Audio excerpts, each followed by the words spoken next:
Hello बच्चों, let's see the question. A particle of mass m at rest decays into two particles of masses m1 and m2 having non-zero velocities. So एक particle जिसका मास m है वो decay होता है, उसका दो particle में टूटता है, that is m1 and m2. जो टूटे हुए पार्टिकल उनका मास है एंड उनकी वेलोसिटी जो है वो जीरो है.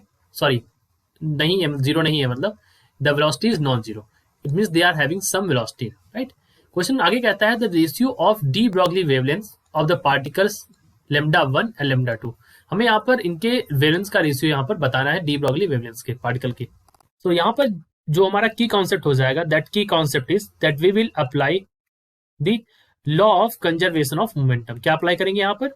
We will apply the law of conservation of momentum. Conservation of momentum, right. यानी कि momentum before collision and momentum after collision. We can say the momentum before collision is equal to momentum after collision. यानी कि decay होने से पहले का momentum, momentum before decay, और we can से and after decay. So we can say momentum after decay. Decay यहां पर मैं डिके ही मेंशन कर देता हूं. It would be better to write decay, right.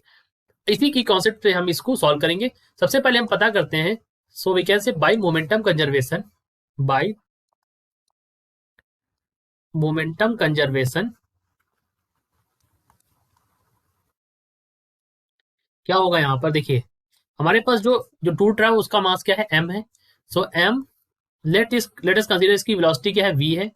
अब ये टूट रहा है दो भागों में, सो इसके बन रहे हैं m1 v1 और m2 v2 बन रहा है. ठीक है, ये हमारी इक्वेशन नंबर 1 मान लेते हैं.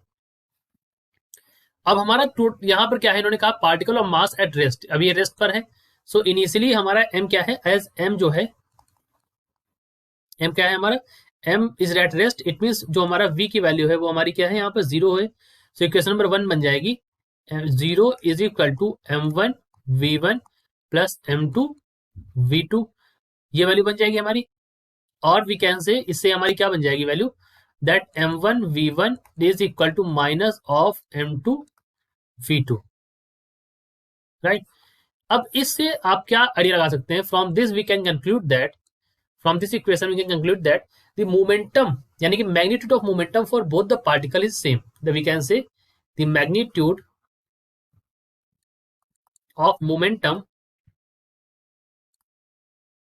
For m1 and m2 is same. यानी कि p1 इज इक्वल टू क्या होगा यहाँ पर? p2, right. अब हमें यहां से इन्होंने कहा है ratio of de Broglie wavelength निकालनी है. So we will find the ratio for the de Broglie wavelength. So from de Broglie hypothesis हमें बात पता है. डी ब्रॉगली हाइपोथेसिस के द्वारा हम यहाँ पर डी ब्रॉगली वेवलेंथ पता कर सकते हैं. Hypothesis that lambda is equal to होता है h अपॉन p. ये डी ब्रॉगली ने बताया था. यहाँ पर h हमारा क्या है? h is our Planck's constant, right. और जो हमारा p है, that p is our momentum.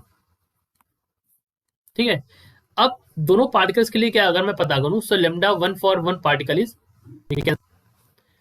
Lambda one by lambda two. Lambda one की वैल्यू क्या हो जाएगी? h by P one. और लेमडा टू की वैल्यू क्या हो जाएगी? h by P two. So h से तो h कट जाएगा. सो ये बन जाएगा हमारा this is equal to P two by P one. But P two is equal to क्या है? पी वन है. Hence we can say lambda one is equal to lambda two, right. Lambda one और lambda two की value क्या हो जाएगी? Value हो जाएगी 1.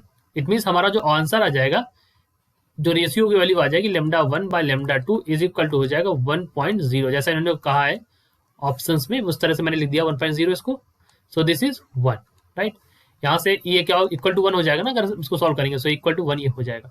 सो ऑप्शन नंबर सी हमारा यहाँ पर सही है. So I hope you understood it well. All the best.